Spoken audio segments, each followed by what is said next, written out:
Em manifestação encaminhada ao Supremo Tribunal Federal, a Procuradoria-Geral da República defendeu hoje o arquivamento de uma das ações preliminares contra o presidente Jair Bolsonaro, apresentadas pela CPI da Covid no ano passado. Lindora Araújo pediu o arquivamento da acusação relacionada à suposta infração de medida sanitária preventiva apresentada pelo relator da comissão, Renan Calheiros.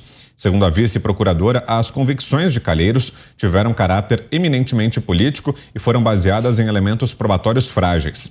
Ainda segundo Lindora, a CPI não demonstrou, no pedido de indiciamento, a relação direta entre o desrespeito às medidas sanitárias por parte do chefe do executivo e o número de contaminações que teriam sido causadas por ele. Você, Mota? Mais um factoide cai por terra. Mais um plano genial, para pegar carona no comentário do Fiuza, né? Para lembrar do nome do Instituto. É mais um plano infalível da oposição. Agora, uma pergunta que precisa ser feita é a seguinte: qual é o custo para o cidadão brasileiro, para o contribuinte? Qual é o custo de cada uma dessas manobras geniais? Quanto custa para o contribuinte o tempo do senador, o tempo dos outros integrantes dessa comissão, o tempo da vice-procuradora? Será que alguém poderia fazer essa conta? Provavelmente custa uma pequena fortuna. Esse esforço, esse tempo, esse dinheiro poderia estar sendo usado para tanta coisa útil. Por exemplo, revisar o Código Penal e a Lei de Execuções Penais para que criminosos nesse país efetivamente fossem punidos. Esse tempo poderia estar sendo usado, por exemplo, para analisar a proposta de PEC do deputado Paulo Eduardo Martins, que estabelece mandatos fixos para o STF e dá outras providências muito interessantes. Poderia estar sendo usado para criar no Brasil um cadastro de criminosos sexuais. O sujeito cometeu um crime sexual, ele entra no cadastro e não sai nunca mais. O cadastro é de consulta aberta e todo mundo pode ter acesso e saber as informações que estão lá.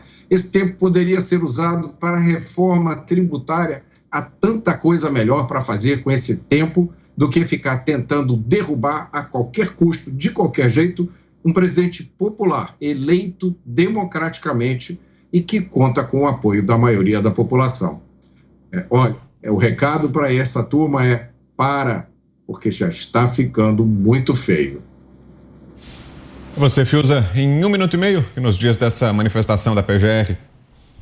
Bom, está aí a Procuradoria-Geral da República vendo motivação política no integrante da CPI da Covid. A pergunta que nós fazemos, nós que observamos isso durante tanto tempo, o uso político de uma tragédia, de forma grosseira, maltratando depoentes, etc., é o seguinte: e aí?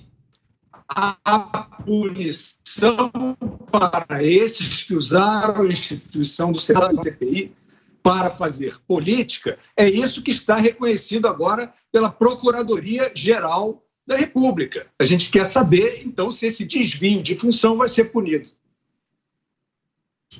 A entrada do Supremo aí da Procuradoria, também no faroeste brasileira, né? O Renan processar, querer o indiciamento de alguém, é a mesma coisa que o Marcola, né, o chefão do PCC, pedir, que é processar alguém por tráfico de droga. Diga, Ana. Pois é, a vice-PGR aí, né, a Lindora Araújo, demonstrando o esclarecimento exatamente do que a oposição vem fazendo e também do que aparece aí, né? No começo todos suspeitaram, todos nós suspeitamos, eu diria assim, do papel dela, principalmente ali na sessão onde o deputado Daniel Silveira seria julgado, mas logo em seguida, aqui eu até procurei a data, em 14 de junho, a própria Lindora Araújo pediu a extinção da punibilidade no caso do deputado Daniel Silveira em relação ao decreto de indulto presidencial, alegando que dentro da lei que ele não poderia ser objeto de discussão, e pediu também a revogação das medidas restritivas retroativas à publicação do perdão. Então, será que está dando aí, né, um surto de defesa à nossa Constituição, o que realmente importa no Brasil, tomara que sim, aplausos.